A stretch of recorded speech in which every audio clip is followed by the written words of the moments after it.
جميلة ملعوبة أيضا لمحمد السهلاوي، وهنا الإنهاء. باسكال فندولو ينهى، باسكال فندولو والنصر مع النقطة ال40 الآن. باسكال فندولو المحترف الغيني في صفوف فريق نادي النصر، مع هذه الفرحة ومع هذه الجماهير الصفراء التي تفرح كثيرا اليوم بهدف البدايات المبكرة.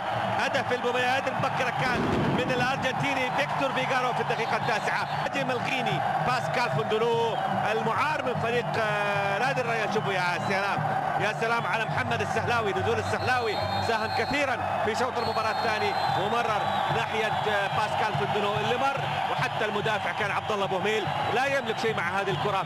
النصراويون ب 21 مباراة وب40 نقطة يظلوا في المركز الرابع، لأن نتيجة مباراة الأهلي والاتحاد لم تنتهي حتى الآن.